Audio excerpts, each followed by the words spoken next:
Yay!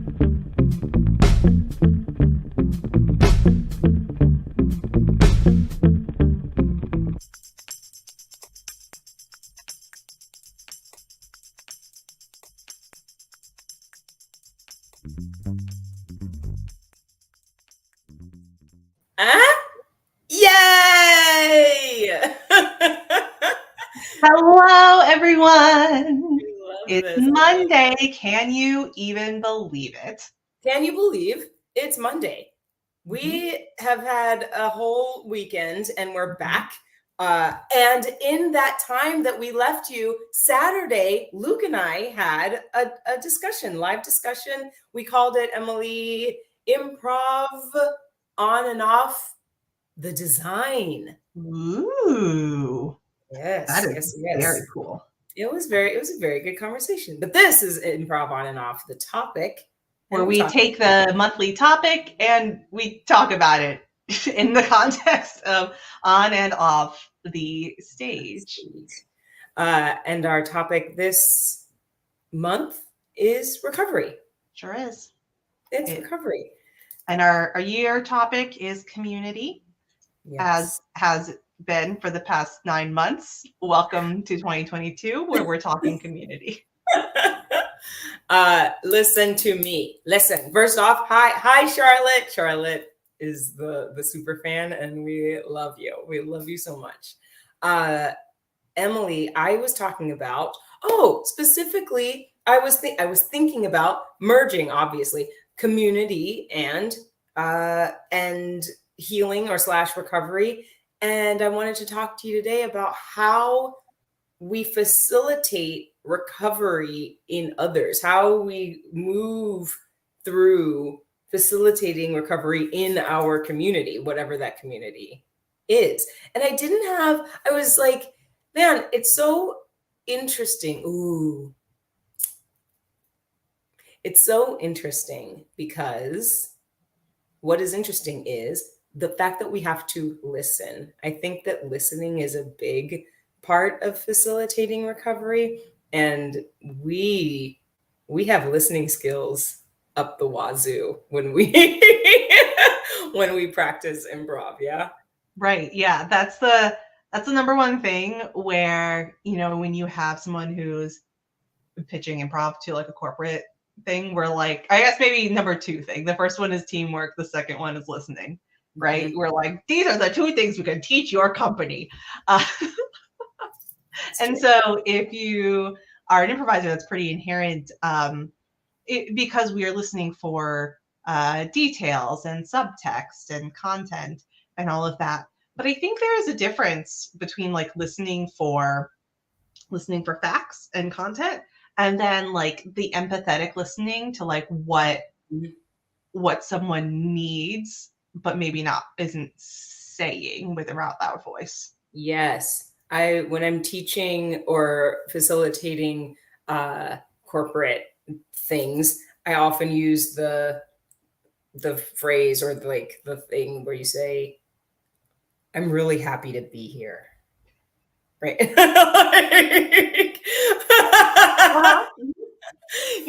That idea of what is this person saying, the facts that you're talking about, what are they actually verbally saying, and what are they emoting from their bodies, and how do those things either contradict each other, or how do they meld? How do we listen fully so that we can help that person? Yeah. How are we listening with our eyeballs? Mm-hmm. And listening with our hearts and brains, and more than just our ears. Yeah. Absolutely. And I think that, and that's a skill that and it's another skill that we talk about for improvisation too, right? Like that we're aware of what's going on around us, and we can tell like when someone has like entered the stage and is like, is like crouched down like this, like they're sneaking, and we pretend like we don't see them. Mm-hmm. But people aren't always that obvious. They're not. And so, okay, I wanna talk about a couple of games that are off right now. I'm thinking specifically about Zip Zap Zop, right? So Mhm. to your point, we take the verbal connection out. So we are not saying this is how the game is played. The pattern is zip zap zop. You're in a group. That's all you say. One person points to another person. They say zip. That person says Zap. and the next person says zop. Okay, it's that pattern over and over again. Basic game. Basic game. And one of the things that we're doing, and one of the things that Emily is talking about, is we are not saying Emily, Shannon, Luke, Aaron. We're not saying that. We're removing that and replacing it with these zip zap zop, these nonsense words, because it starts to attune us to looking for eye contact. We're looking to see who's going to pass it to us. Depending on how you're playing, there's often like a point, a step forward, and a point to that person, to the next person. So that is also the body language that we're looking for and looking at to receive this verbal cue that it's our turn. And what you're talking about, how that like expands onto stage, right? Is it back to this like I'm sneaking, right? I'm showing you with my body that I'm doing a certain thing so that you will respond a certain way. I'm zipping, Mhm. and your response is to Oh, zap. I'm zapping. Right. Mhm. Right. And now we're like to expand. Actually, I don't want to even expand it. What are some other games? Let's stay here in this little realm. What do you can you think of any other games that sort of remove the gibberish games, remove the verbal? Um, or at least like remove the context of being like, it is your turn to say something. That's right. Yeah. I think things like a go, like a silent go, Hmm. or you make eye contact with someone across the circle, or you orient yourself towards. This is my tangent. I'm gonna put my tangent up here for 5 seconds. I'll come back to it in a minute. You make eye contact with someone across the circle, and you switch places with them. But they have to say go. They give you permission to go. So the eye contact is the silent, the non-vocal. I'm asking for permission to Hmm. take their spot. And then they say go, and then you move to take their spot, and it goes on and on and on. Hmm. Taking my tangent off the shelf really quick, if this is okay. Yeah. Um, and this is also like make my tangent is also my mini soapbox. Whunk, is that I work with a lot of neurodivergent humans, and I would like us as improvisers to find other ways to orient to each other more than just eye contact and requiring eye contact, because it Let's is go. deeply uncomfortable for some humans and we shouldn't force it upon them. But orienting towards them in some way, in whether this is some other gesture. And I think this does relate in terms of how do we connect with another person if it's Yes. not necessarily eye contact the way maybe a neurotypical person is used to. How else can we read that that person is trying to connect with us? How else can Ooh. we like read a connection? So that's great. We can take that right off stage, right? Because Mhm. when we're talking about recovery, how else can we make that connection? We're talking sometimes we don't see this an obvious sign that someone is going through something or has been through something. Mhm. This reminds me of I heard or read when you ask someone at a party if they want to drink and they say no, you don't ask them again. Yeah. Like an No, alcoholic. you don't be that person that's like, why? I'm having a great time. Right? Have a Like taco. let people tell you the first time, because we never know. A good like if you change your mind, just please ask. I'd love to get you something or blah blah blah blah whatever. But we're all that you just did. Don't do that. And No. it's because we don't know. The signals sometimes are difficult to read. Whereas in improv, I was going to say on and off the stage, which is true. But in improv, we really are attuned to seeing subtle things, big things, yes, but subtle things in the game you're talking about. As far as like go, it's a very gentle nod. It's the eye contact, sure, but it's also the very subtle way you turn your shoulders towards a person, like you're smiling at them, you're opening your body. These types of things help us to know. So anyway, I love those games, the thought process that there are very many ways to try and listen to someone's entire self instead of just what you were talking about at the beginning, just the facts, right? Mm-hmm. Yep, I agree. And because that's how we glean more information in terms of like how to support them, right? If you do, let's go back to like the drink thing. If they do give you a subtle clue, right? If I as a pregnant woman who is now showing, if someone like offers me an alcohol and I go no thanks and touch my belly, leave Emily alone. Stop asking. But also then you can like, you know, you're not then going to be like, well, what about a coffee or what about some cigarettes? I don't know, like other things Right. that we know pregnant women shouldn't do. But maybe if you are, you know, if you're asking to be a host, you could be like, oh, hey, you wanna sit down over here, or would you like some water? I have extra Pedialyte. I love Pedialyte right now. Like, you know, so if you are able to pick up on any of those clues, if people do give you some physical clues, then you can take that and extrapolate to help them get through whatever is happening. And so I want to take that, because when you take that physical clue and extrapolate, right? In that extrapolation, this is where we're starting to influence the community. And whatever it is, in this particular scenario, at a bar or at somebody's house, or like that's a small community, at a party, right? That's a small community. And if I ask you, do you want to drink?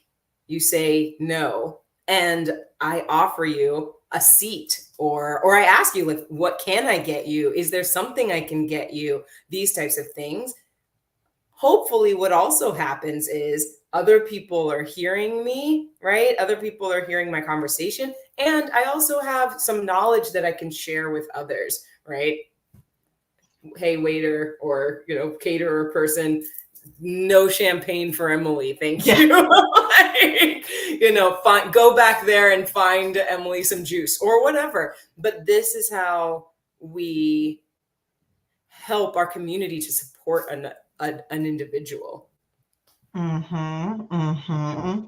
Yes. Because it's, I mean, think about if you were that individual who needed that support and people just straight up ignored you, right?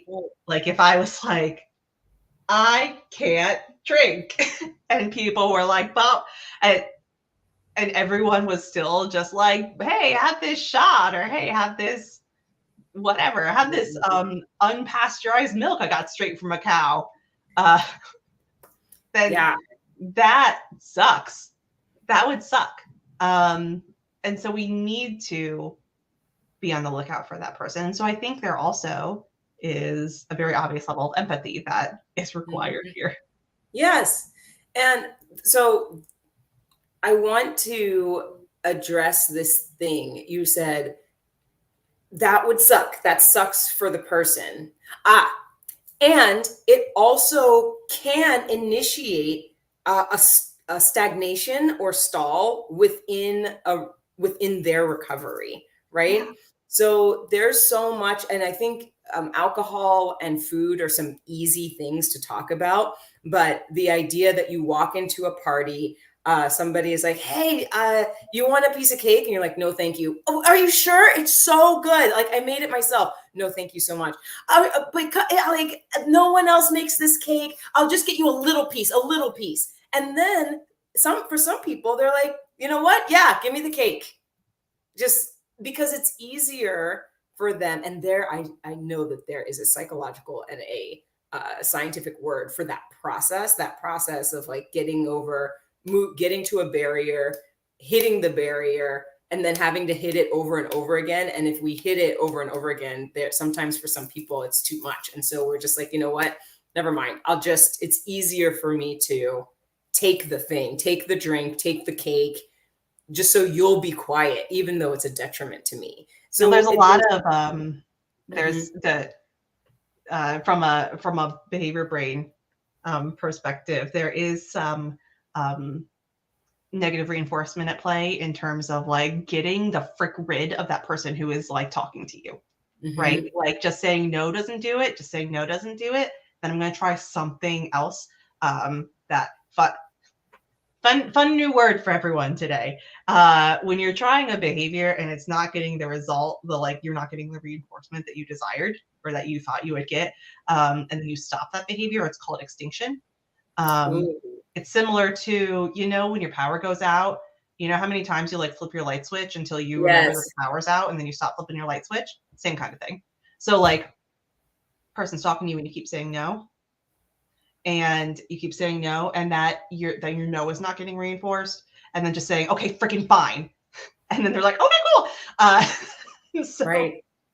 that behaviorally speaking, that happens. And that's not great for someone who, maybe if they have some sort of eating disorder or if they have some sort of something where no, they should not be having that cake. Whatever it is. Yeah. Yeah. Yeah. That Mhm. it, yes, that is what we are talking about. We're talking about what we learn on stage. Like how do we learn to ask questions and accept answers, right? So on stage during improv scenes, one of the things that we are taught is to accept what we hear, right? What if this is true? What else is true for sure? But this, yes, and yes, what I'm hearing is true.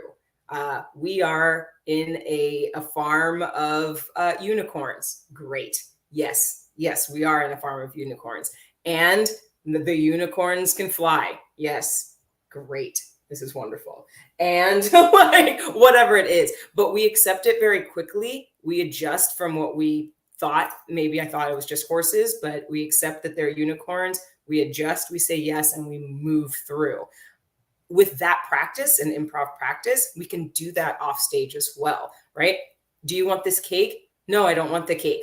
Oh, I thought that person would want. We can do this in very quickly. Oh, I thought that person would want cake. It's the best cake ever. I made it myself. But now I have to adjust. Great. Anything else I can get you?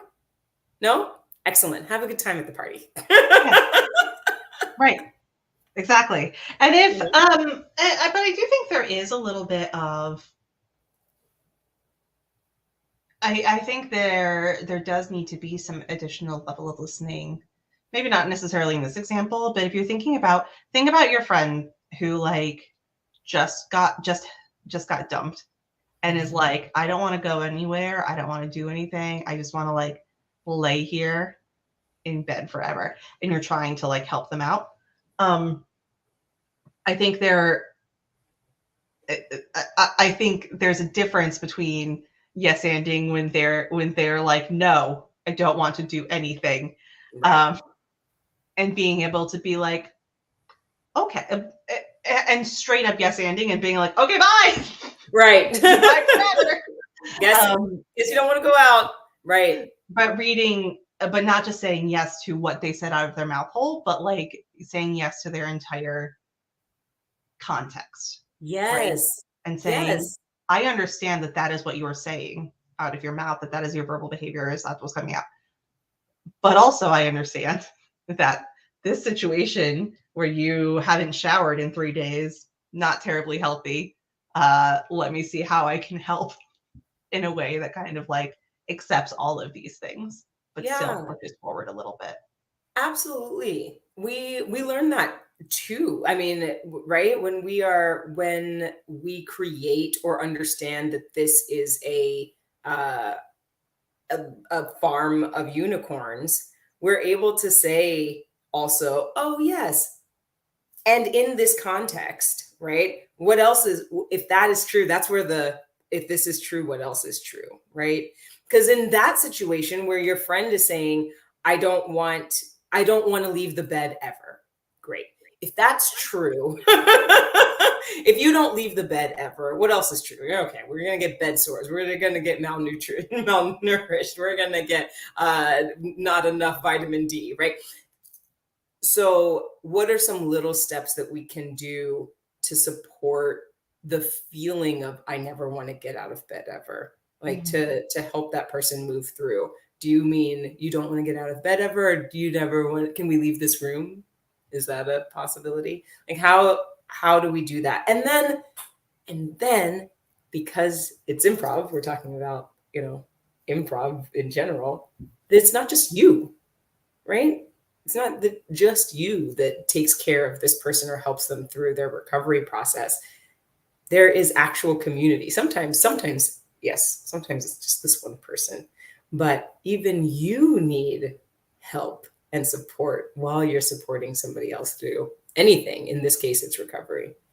Yeah, I like what Charlotte said in the chat, words of wisdom from a therapist. Love therapists.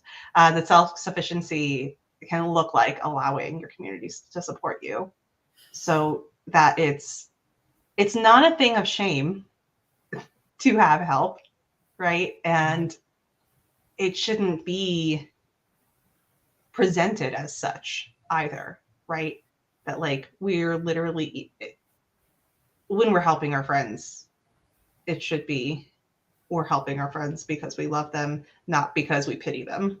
Right. Yeah, we want to see them succeed. We're doing the thing where if one person succeeds, I succeed. If Emily succeeds, I will succeed. Like, that Emily is part of my community. Like, we succeed together. And sometimes, Emily, what I'm thinking of right now is the slowness of recovery. And it can be so slow. As we're talking about, like, when Emily succeeds, Shannon succeeds, your success might be a slow succession. And that might be frustrating to me, right? But that's not my, and I'll take the success out and replace it with recovery, right? Your recovery through something helps me to recover from whatever. Like, I also learn from what you're going through, but it can be slow. And our job is to go at the pace of the recovery. It's not to push through. And that's the same thing on stage. Yeah. Can I use a super literal example? Yes. Is that I've been sick for the past Mm-hmm. plus, right? Yeah, I think over a week. And my doctor was like, okay, I never had a fever. I've just been coughing and my lungs have been like congested in my chest and being winded easy, etc. And my doctor was like, well, it's either allergies or bronchitis or pneumonia, but we can't really test some of those things because it requires x-rays and, growing a human. But anyway, the recovery process for that has been, holy cow, so long. It's been like weeks. Normally I could just like take some NyQuil, whatever. In terms of my community, it means that my partner hasn't been able to sleep. Right. Hasn't been able to sleep like in our bed because I'm up all night coughing, right? And I'm sure it's frustrating for him to not be able to sleep in our own bed. But so similarly, it's helping me recover so that he can recover back to his normal night routine of not being woken up every couple hours by my coughing fits. Yeah. And so like, yeah, we need, in a very literal way, like we need each other. He needs to help me get better so that I can help him get better. Right, for sure. And then in that process for him, you all have been married a year? Yeah, we're still pretty new. Yeah. And so in that process for him, he gets to learn, especially now that you are carrying another human, right? He gets to learn a lot. He gets to learn how to take care of a pregnant Emily, who is different than a non-pregnant Emily. He Much gets crankier. right. He gets to learn a lot about himself, about you, about how to navigate this particular situation. And later in y'all's life, that will help. And the thing is that it is a slow lesson. Like, it's a slow lesson, and it can't go any faster. I'm sorry, friends. Yeah, we can't make it happen faster. Yeah. If we could, like, snap our fingers and everything be fine. But yeah, we just have to have patience until my body settles again, which hopefully is soon. Today's been pretty good. Yay! Emily's recovering. I'm also on my antibiotic pack, so let's see. One of the things that I am also, in the few minutes that we have left, just wanting to touch on is improv in itself is consistent recovery, right? Like, we're recovering from mistakes every moment, right? Yeah. And we get that practice. And because we get the practice of, oh, that wasn't so bad. That wasn't so bad. What's next? Oh, that wasn't so bad. What's next? Like this, and then it gets to a spot where, oh, this is sort of fun. Yeah, this is fun. And now what next? This is fun. And now what next? And I feel like there's a hint of that in recovery off stage, right? Like, that sucked. Whatever way back there was, that was terrible. But this day isn't so bad. Just like your sickness, right? Yeah. When you started, it's terrible. You're coughing all night. But now we're getting through it. It's not so bad. It's not so bad. And we can move through. But the practice of improv definitely is like a very deep lesson in consistent and constant recovery from moments ago. Like, yeah. All right, Shannon. Well, speaking of recovery, yes. let's recover from this great conversation because we're almost at our time. Wrap up with the business. Okay, wrap up with the business. So we have some cool things happening this month for recovery. Yeah. Yes. So we have a couple of workshops that are coming up that you can take with us, both virtual and in person. Tomorrow night at 8 Eastern, 7 Central, or sorry, 7:30 Eastern, 6:30 Central. We have a virtual improvisation workshop where we're going to work on recovery. You can find the link for that at onoffthestage.com. And then this Saturday in Austin, Texas, Luke Wallins is doing a drama therapy workshop at the Club Theater. Again, tickets down there in the link below. Also, other fun things that are happening is our Patreon is relaunched and going strong. It is. If you would like to be our patron, go to patreon.com/onandoffthestage. And you too can be a wonderful, very cool human like Charlotte. Charlotte, you are one of our newest patrons, and other cool patrons like Jessica Von Schramm or Carissa Willick. Very cool humans who are giving to us monthly and helping us support people on and off the stage. Yeah, absolutely. Absolutely. All of our workshops are based on recovery this month. So whatever it is you're recovering from, however it is you want to learn to recover, be a better recoverer. Yeah. All these workshops will be for you. But yes, please go and join our Patreon. Support what we do because we are always supporting you on and off the stage. Goodbye. Bye.